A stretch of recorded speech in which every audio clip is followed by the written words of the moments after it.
அனைவருக்கும் வணக்கம். இந்த வீடியோவில் நம்ம என்ன பார்க்க போகிறோம் அப்படின்னு பார்த்தோன்னா 6th ஸ்டாண்டர்ட் ஃபர்ஸ்ட் டேர்மில் இயல் 2ல் இருக்கக்கூடிய காணி நிலம் அப்படிங்கிற ஒரு டாபிக் தான் இப்போ நம்ம பார்க்க போகிறோம். ஆல்ரெடி நம்ம வந்து சிலப்பதிகாரம் வீடியோஸ் கொடுத்துருந்தோம். அதுக்கு அடுத்த டாப்பிக்காக காணி நிலம் பார்க்குறோம். இது வந்து பாரதியார் எழுதின ஒரு பாடல் தான் இங்கே நம்ம வந்து கொடுத்துருக்காங்க. ஓகேங்களா? அதுக்கு முன்னாடி நம்ம சேனல் இப்போ தான் நீங்கள் வீடியோ பார்க்குறீங்க அப்படின்னா மறக்காமல் சப்ஸ்கிரைப் பண்ணிடுங்க. ஓகே, காணி நிலம் அப்படின்னா என்ன அப்படின்னா, அதாவது வீடு வந்து எப்படி இருக்கணும் அப்படின்னும் அதை சுற்றின சூழல் வந்து ஒரு இயற்கை சூழலை உருவாக்கக்கூடியதாக அதெல்லாமே இருக்கணும் அப்படிங்கிற மாதிரியும் அதை வந்து ஒரு கற்பனையாக வடிவமைத்து பாரதியார் வந்து இதில் பாடியிருப்பார். ஓகேங்களா? அதுதான் காணி நிலம். அதை பற்றி நம்ம ஃபுல்லாகவே பார்த்துருவோம். சரிங்களா? ஓகே, காணி நிலம் வேண்டும் பராசக்தி காணி நிலம் வேண்டும், அங்கு தூணில் அழகியதாய் நன் மாடங்கள் துய்ய நிறத்தினதாய் அந்த காணி நிலத்தினிடையே ஒரு மாளிகை கட்டித்தர வேண்டும். ஓகேங்களா? என்ன சொல்கிறாருன்னா, காணி நிலம் வேண்டும் பராசக்தி காணி நிலம் வேண்டும். அதாவது காணிங்கிறனா ஒரு நில அளவை குடிக்கக்கூடிய ஒரு பெயர்னு சொல்லுவாங்க. அந்த மாதிரி ஒரு காணி நிலம் வேண்டும் அப்படின்னும் அங்கே வந்து ஒரு மாளிகை கட்டித்தர வேண்டும். ஓகேங்களா? அங்கே தூணில் அழகியதாய் நன் மாடங்கள் துய்ய நிறத்தினதாய் அந்த காணி நிலையிலேயே ஒரு மாளிகை கட்டித்தர வேண்டும். அழகான தூண்களை உடைய ஒரு தூய நிறமுடைய மாடகங்களையும் அந்த மாளிகை வந்து கொண்டிருக்க வேண்டும் அப்படிங்கிற மாதிரியும் சொல்கிறாரு. ஓகேங்களா? அங்கு கேணி அருகினிலே தென்னை மரம் கீற்றும் இளநீரும் 10-12 தென்னை மரம் பக்கத்திலே வேணும். அங்கே பார்த்தோன்னா நல்ல ஒரு நீரை உடைய கிணறும் அங்கே இருக்கணும் அப்படின்னும், இளநீரும் கீற்றும் தரும் தென்னை மரங்கள் ஒரு 10-12 தென்னை மரங்கள் வந்து அங்கே வேணும் அப்படின்னு சொல்கிறாங்க. அடுத்து, நல்ல முத்துச்சுடர் போல நில ஒளி முன்பு வர வேண்டும், அங்கு கத்தும் குயிலோசை சற்றே வந்து காதில் பட வேண்டும், எந்தன் சிற்றம் மகிழ்ந்திடவே நன்றாய் இளம் தென்றல் வர வேண்டும்.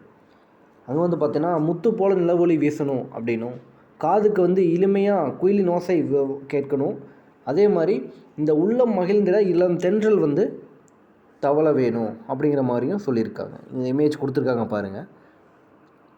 காணி நிலம் ஒரு அமைதி ஒரு இடம் இருக்குது. அங்கே வந்து மாளிகையுடைய பல மாடங்களோட கூடிய வீடுகள் வந்து இருக்குது. பக்கத்தில் கேணி இருக்குது, தென்னங்கீற்றுகள் இருக்குது, பக்கத்தில் 10-12 தென்னை மரங்கள் இருக்குது. முத்துச்சுடர் போல் நிலவொளி வந்து வீசுது. அதுக்கான கடைசியில் பார்த்தோன்னா அந்த தென்றல் நம்ம உள்ள மகிழ்ந்திட தென்றலும் அதுக்கு தகுந்த மாதிரி வீசுது அப்படிங்கிற மாதிரி சொல்லியிருக்காங்க. இந்த மாதிரி ஒரு இயற்கை அமைவுடைய ஒரு வீடு வந்து வேணும், அதில் சுற்றி இப்படியெல்லாம் இருக்கணும் அப்படிங்கிற மாதிரியும் பாரதியார் வந்து இந்த பாடலை எழுதியிருக்கார். ஓகேங்களா? ஜஸ்ட் ஒன்ஸ் படித்து பார்த்தாலே நமக்கு புரிகிற மாதிரி தான் இருக்கும் காணி நிலம் அப்படிங்கிற டாபிக். சரிங்களா? இதை படித்து பார்த்துன்னா உங்களுக்கு பொருள் வந்து ஈஸியாக புரிஞ்சுக்கிற மாதிரி தான் இருக்கும். இதுக்கான பொருளும் பின்னாடி கொடுத்துருக்காங்க. இதோட சொல்லும் பொருளும் அப்படின்னு பார்த்தோன்னா, காணி அப்படிங்கிறது வந்து நில அளவை குறிக்கக்கூடிய ஒரு சொல். மாடங்கள்னால் அந்த மாளிகையோட அடுக்குகள். இந்த மாளிகை இருக்குது பார்த்தீங்களா, அந்த மாளிகையோட அடுக்குகள் தான் மாடங்கள்னு சொல்லுவாங்க. சித்தம்னா உள்ளம். அதோட பாடலோட பொருள் கொடுத்துருக்காங்க. நூல்வெளி, பாரதியாரோட குறிப்பு பற்றி, பாரதியாரோட நூல் குறிப்பு பற்றி ஃபுல்லாகவே சொல்லியிருக்காங்க. ஓகேங்களா? 20ஆம் நூற்றாண்டின் இணையற்ற கவிஞர் அப்படின்னு பார்த்தோன்னா பாரதியார் தான். நான் முதலே பார்த்துருக்கோம். உங்களுக்கு வந்து பாரதியார் எப்படிப்பட்டவர் அப்படின்னா, அவர் வந்து 20ஆம் நூற்றாண்டில் ஒரு இணையற்ற ஒரு கவிஞராக இருந்திருக்காரு. அவரோட இயற்பெயர், பாரதியாரோட இயற்பெயர் பார்த்தோன்னா சுப்பிரமணியம்.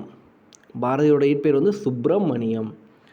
இளமையிலேயே சிறப்பாக கவிப்பாடும் திறன் பெற்றதால் எட்டயபுர மன்னரால் பாரதி என்னும் பட்டம் வழங்க பெற்றார். இளமையிலேயே சிறப்பாக கவிப்பாடும் திறன் பெற்றனால எட்டயபுர மன்னரால் வந்து பாரதி என்னும் பட்டம் வழங்க பெற்றார். தம் கவிதையின் வாயிலாக விடுதலை உணர்வை ஊட்டியவர் பாரதியார். மண் உரிமைக்காகவும் பெண் உரிமைக்காகவும் பாடியவர்னு சொல்லலாம். ஓகேங்களா? நாட்டுப்பற்றும் மொழிப்பற்றும் மிக்க பாடல்கள் பலவற்றை பாடியுள்ளார். இவருடைய பாடல்கள் சிலவண்ண என்னென்ன அப்படி இவர் இயற்றிய நூல்கள் என்னென்னு பார்த்தோன்னா, பாஞ்சாலி சபதம், கண்ணன் பாட்டு, குயில் பாட்டு போன்ற சில பாடல்களை வந்து இவர் எழுதியிருக்காரு.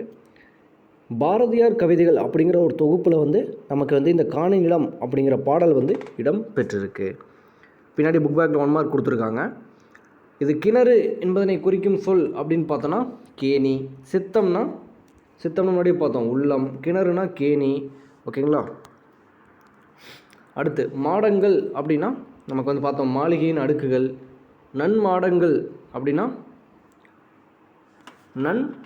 நன்மாடங்கள் இன்னும் சொல்லை பிரித்தலை கிடைப்பது பார்த்தோன்னா நன்கூட்டல் மாடங்கள். நிலத்தினிடையே என்னும் சொல்லை பிரித்தலை கிடைப்பது பார்த்தோன்னா நிலத்தின் கூட்டல் இடையே. அடுத்து முத்து கூட்டல் சுடர். முத்து கூட்டல் சுடர் அப்படிங்கும்போது நமக்கு வந்து முத்துச்சுடர். நிலா கூட்டல் ஒளிங்கிறது வந்து நிலா கூட்டல் ஒளி, நில ஒளி. இது வந்து முத்துச்சுடர் போல் நமக்கு வந்து முத்து பொறுத்த கொடுத்துருக்காங்க. முத்துச்சுடர் போல் நில ஒளி. தூய நிறத்தில் மாடங்கள். சித்தம் மகிழ்ந்திட தென்றல். இதெல்லாமே நமக்கு டிஎன்பிஎஸ்சி எக்ஸாம்பிள் கேட்கக்கூடிய ஒரு கேள்விகள் தான். ஓகேங்களா? ஓகே, நீ அடுத்த வீடியோவில் இன்னொரு நெக்ஸ்ட் டாப்பிக்கில் வந்து நமக்கு ஃபுல்லாகவே பார்த்துருவோம். ஓகேங்களா? இந்த வீடியோ உங்களுக்கு யூஸ்ஃபுல்லாக இருந்தால் மறக்காமல் லைக் பண்ணுங்கள், உங்கள் ஃப்ரெண்ட்ஸுக்கு ஷேர் பண்ணுங்கள். இன்னொரு வீடியோ சந்திப்போம். தேங்க்யூ.